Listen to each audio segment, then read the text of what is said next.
哎，你醒了？行，看来卯时已到。哦，你这墨额，我怕你紧张，所以我又给你带上了。我刚去潭底游了一圈，我发现那个家伙极为聪明，超过1炷香的时间就会被他发现。我还没有找到江城说的那个洞，我担心已经被那个怪兽给堵住了。你的伤不应该下水的。我没那么娇气，倒是你，温宁给的药怎么样？江城他们跑出去那么久，也不知道还要多久才能找到元首。我估计啊，我们还要在这个洞里面待上一段时间，而且跟那个妖兽还有一战。你看那妖兽像何物？王八，一只大王八。有一种神物，便是如此形态。神物？你说的可是玄武神兽？玄武亦称玄冥，龟蛇合体为水神。正是。哪有神兽长这样的？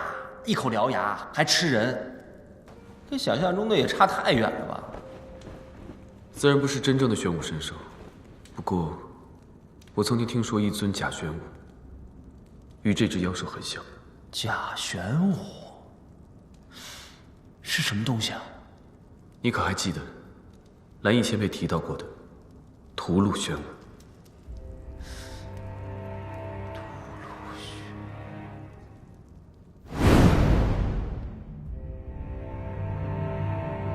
薛崇海控制一只上古妖兽屠戮玄武。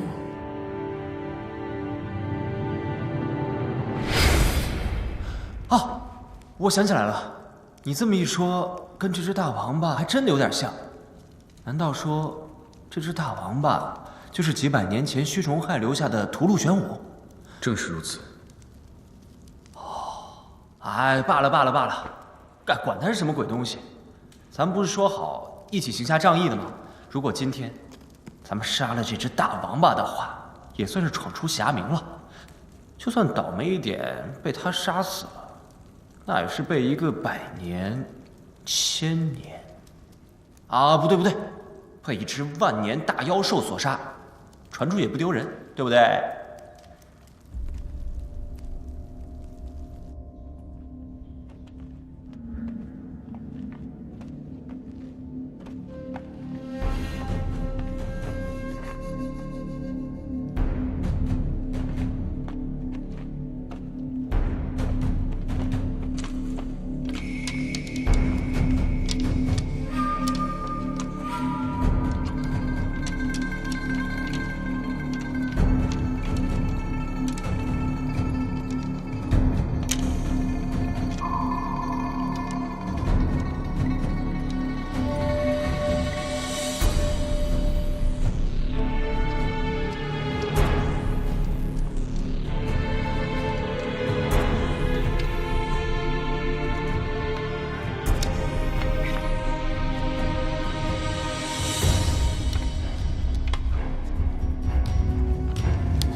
闲沙术，仅有7弦，由粗到细，可即拆即合。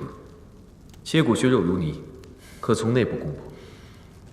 我同意从内部攻破，但是你们蓝家的闲沙术，我有所耳闻，龟壳里面束手束脚，怕会影响你的发挥啊。再加上你腿上未愈，这闲杀术恐怕是要打折扣吧？听我的。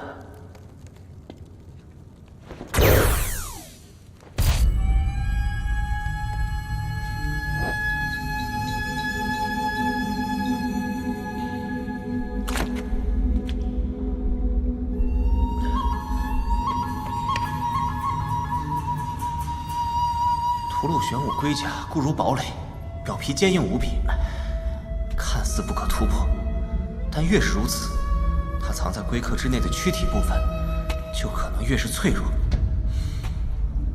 我潜入到它的龟壳之中，找到它的这个弱点，着重攻击，逼它逃出龟壳。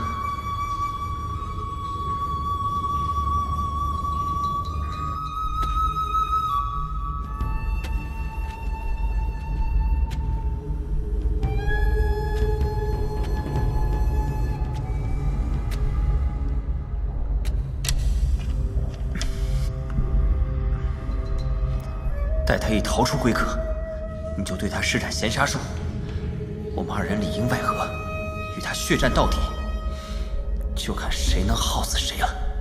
万事小心。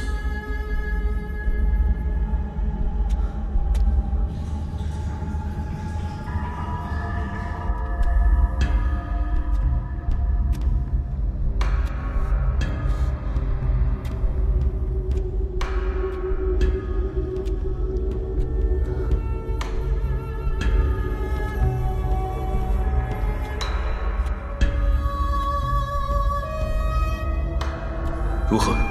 幸好你没进来，这味道你闻见就算不吐，也要被熏晕过去。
蓝湛，这怪物可不得了，不仅吃人的肉身，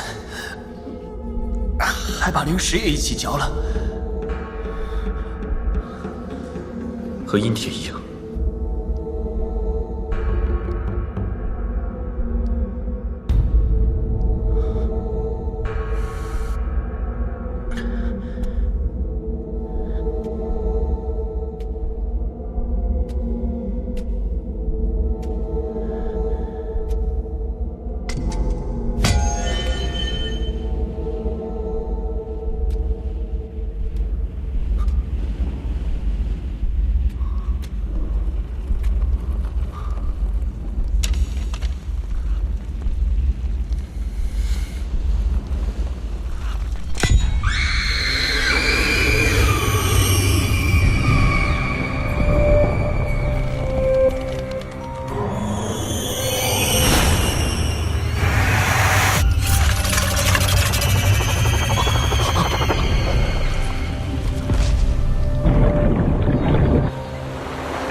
怨念，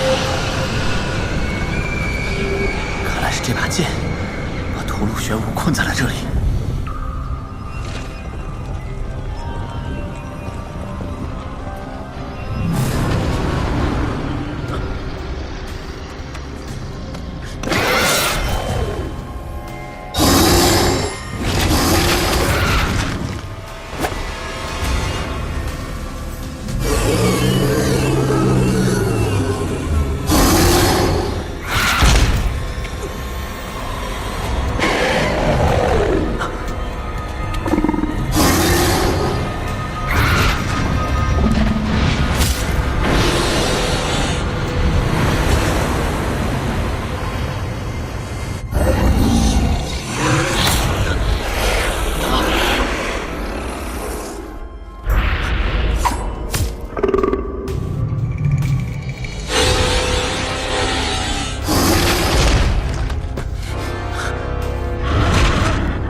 醒醒！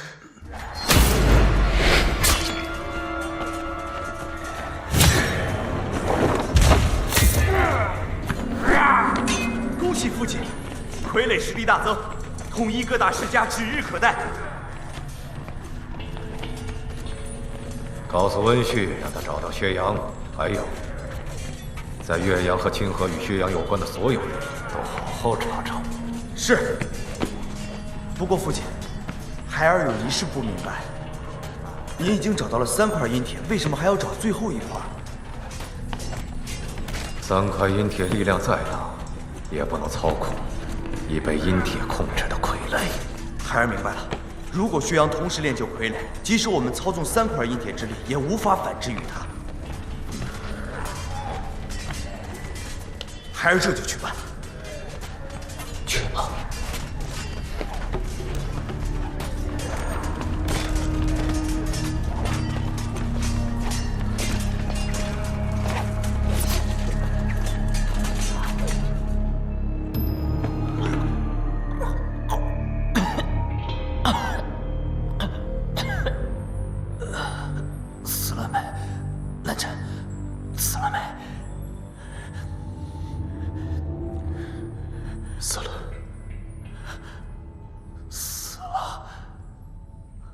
真的死了，真的死了。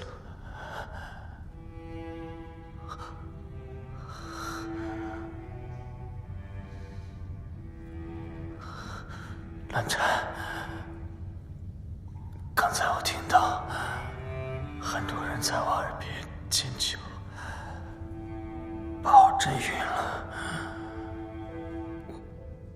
我这不是在做梦吧？不是。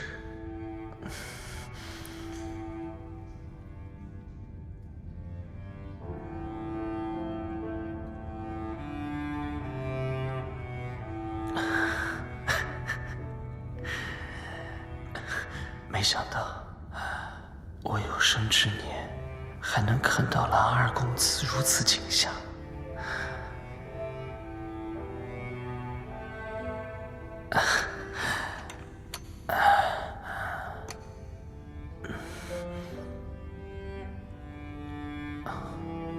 蓝湛，我刚才还以为我活不了了。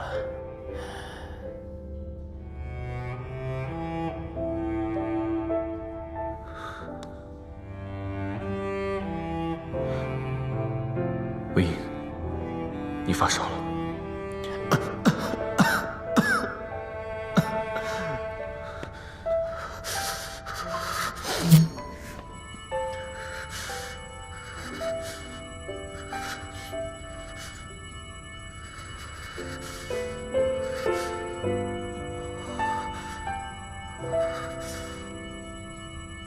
好舒服啊，蓝湛。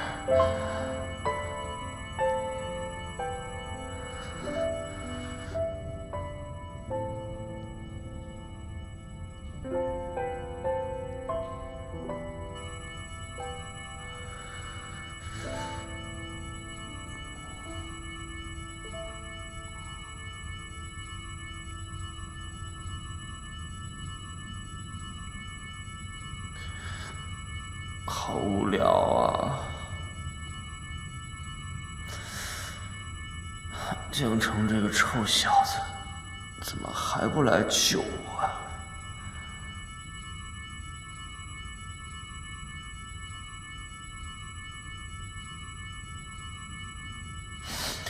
哎呀，太安静了。蓝湛，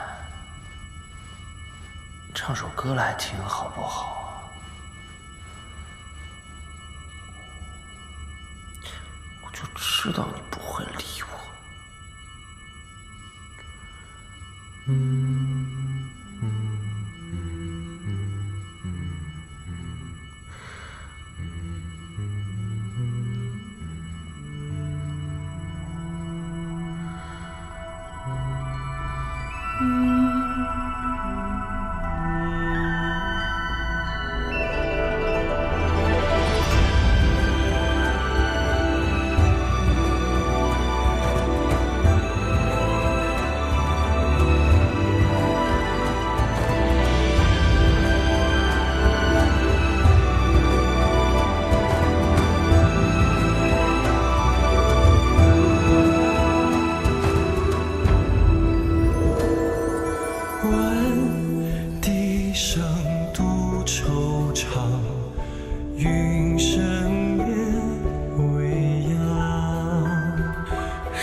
蓝湛，这首曲子叫什么名字啊？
魏无羡，你醒了就快起来。你这人也太沉了，我搬块石头也比你轻。是你？你别误会啊，我不是特意来救你的。这么说来，那我还真是多谢你了。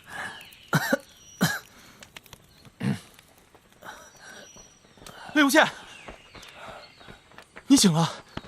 江城，魏无羡，你总算舍得醒了。江城，你这个臭小子可算来了。你叔叔都几天了？蓝湛呢？走了。走了？他身上还有伤呢。谁身上还没点伤啊？现在姑苏兰是一团乱，他自己先赶回去了。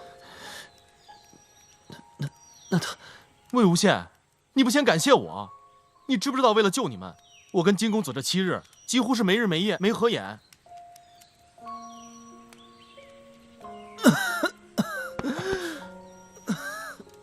7日，过了这么久吗？可不是，离着最近的姑苏和清河都被温氏给占了，我们只能都先去往兰陵。这次说来也要感谢金公子，若不是金公子在金宗主面前极力相劝，力主讨伐温氏，我们也不能带人来救你们。我没有剑，要是等我回到云梦，可就不止7天了。对了，我忘了你们没法遇见。那温潮呢？温潮他们呢？他们没有拦你们吗？说来也奇怪，这温氏最近不知是发生了什么，将温长、温旭都派了出去，好像在找什么东西。要不然我们怎么那么容易去挖洞，然后救你们出来呢？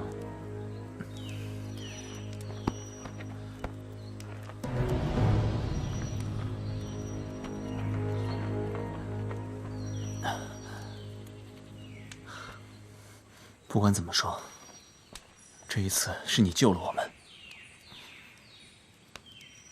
多谢。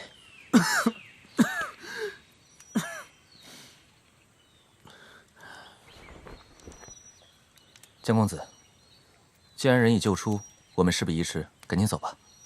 如今几大世家合力对抗温氏的大势已定，逃出的各世家弟子齐聚兰陵，不知道会不会引起温若寒的注意。虽然如今暂且无事，却不得不防温氏的报复。我和魏无羡会尽快赶回去，劝说阿爹，与公子一起共商讨伐温氏大计。好，那我们就此告辞。公子保重。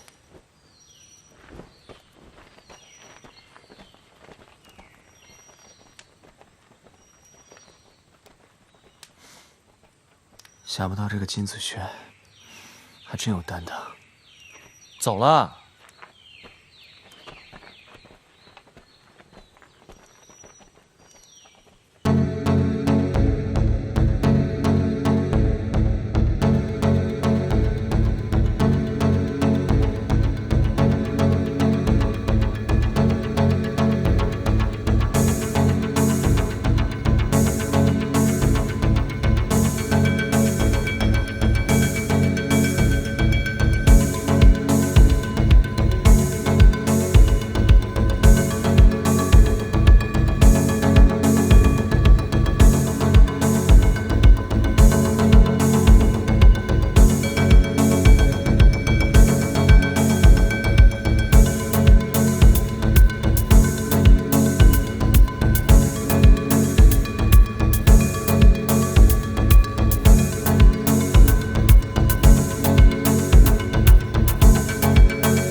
攻者，柔木而弦之以发矢，沉肩，掖肘，静待时机，方能箭无虚发。太棒了！太棒了！太棒了！师傅，我以后会好好跟您学射箭的。江叔叔，我也要射纸鸢。阿成、阿谢，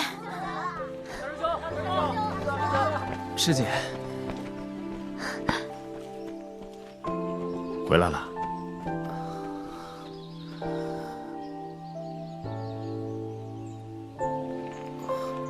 阿谢，阿谢，阿谢，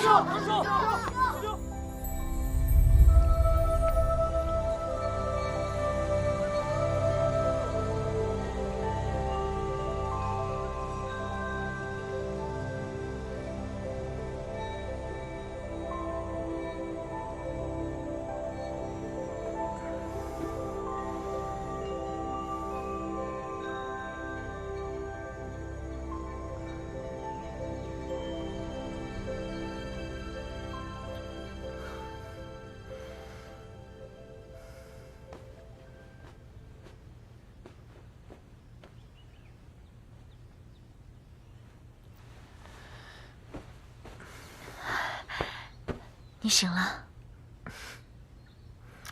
师姐，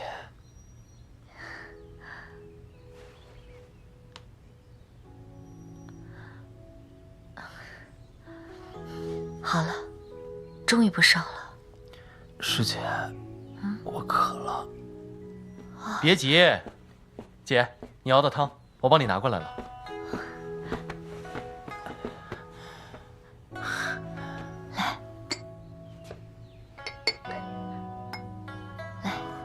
莲藕排骨汤，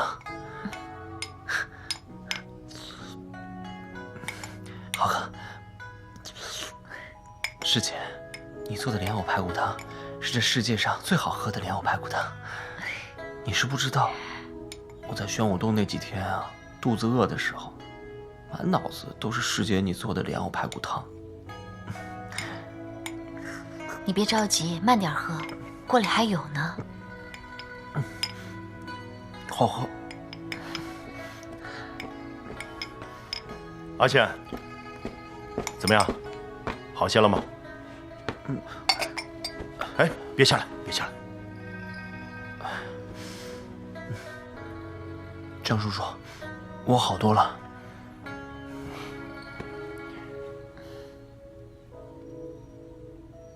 我要师姐给我擦嘴。你没长手吗？手太重了，抬不起来。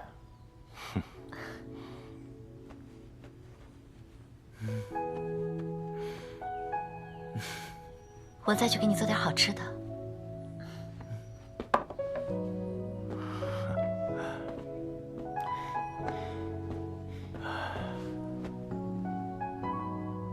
阿宪啊，这次让你受苦了。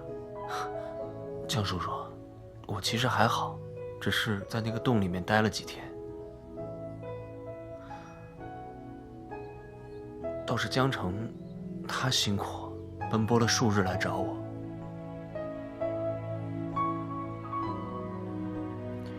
做得不错。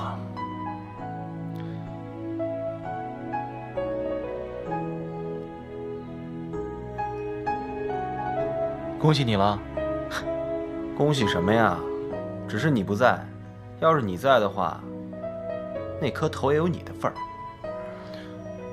只是你不在啊，我连个讲话的人都没有。你是不知道啊，我和那个蓝湛坐在一起，可把我给憋死了。憋死你活该，当初你就不该逞英雄，不该管这些破事。要是你当初没有江城，你知道刚才说的有什么不妥吗？我知道。江叔叔，没事的，他就是随口说说，发个脾气而已。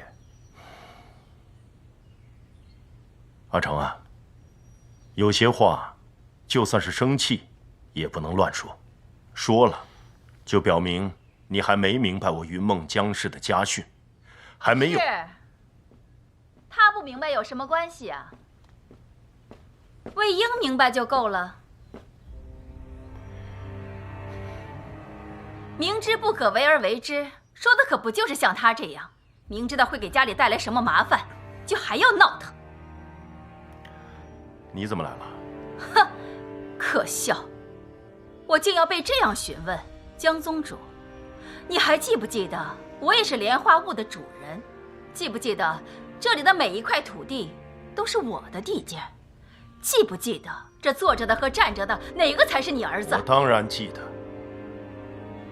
你是记得，但光是记得也没什么用。这个魏婴也真是，一天不惹事就浑身不自在。早知道，就应该让他待在莲花坞，禁止出门。那个温潮，难道真的还敢把姑苏兰氏和兰陵金氏的2个小公子怎么样了？就算敢怎么样，那也是他们运气不好，轮得着你去逞英雄？我今天把话放在这儿，你们等着瞧，他早晚有一天会给咱们家惹出大乱子不可。行了，走，咱们回去说。回去说什么？回哪里说？我偏要在这里说，反正我问心无愧。蒋成，你过来。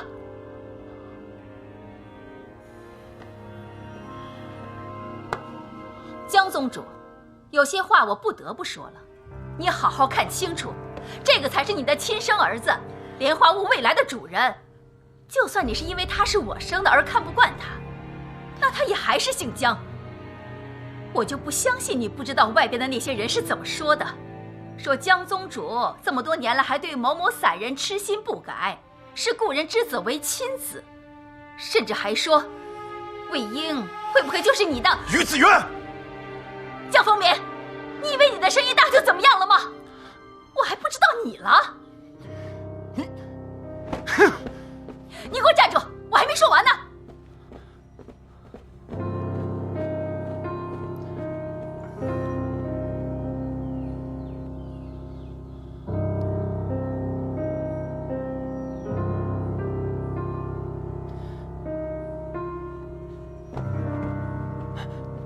江城，江城，哎呀，江城，你听到了还不答应，找打！哎，滚回你床上，躺着去！哎，那可不行啊！那些乱七八糟的鬼话，你可千万别听啊！哎，什么乱七八糟的鬼话？那些鬼话说出来都脏了我的嘴。哎，你等等啊！哎，总之，我爹娘都是有名有姓的人，我最见不得那些给我下落户的人了。你听我说，哎，咱们把话摊开了说啊，别藏在心里别别扭扭的。你呢，是江叔叔的亲儿子，未来的江家家主，所以江叔叔对你呢，自然是严厉了一些。哎，我就不一样嘛，哎，我是别人家的儿子，我爹娘呢又是江叔叔的好朋友，所以他对我呢，自然也就客气了一些。这个道理，你明白吧？他对我并不是严厉，只是不喜欢。哎，哪有人不喜欢自己的亲生儿子呀？哎，你别瞎想了，那些嘴碎传谣的人，我见一次打一次，打得他们爹娘都不认识。就是有，他不喜欢我阿娘，连带就不喜欢我。我知道，我不是他喜欢那种性格，不是他想要的继承人。他觉得我不懂江家的家训，半点没有江家的风骨。是，你和蓝忘机合力斩杀屠戮玄武，浴血奋战，了不起。可是我呢？我也是奔波数日，精疲力竭，一刻也没有休息过。这家训算什么？哎，我跟你讲，谁说的有家训就一定要遵守啊？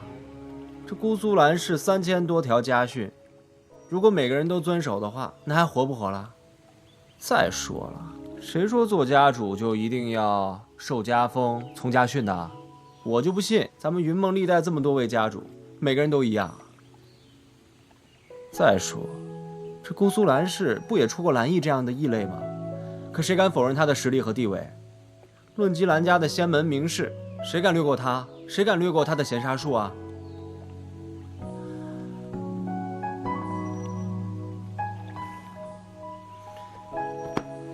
所以啊，你就别瞎想了。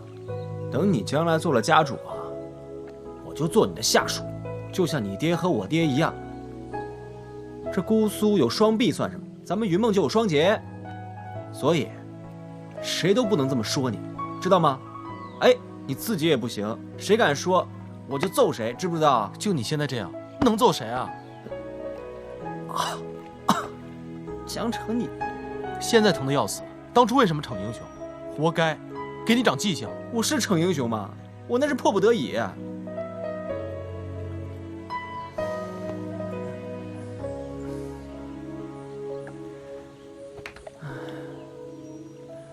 江城，你说咱们还会遇见他们吗？我怎么知道？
血热到风凉，山高水远，又闻清香，深情未倦，我的花园。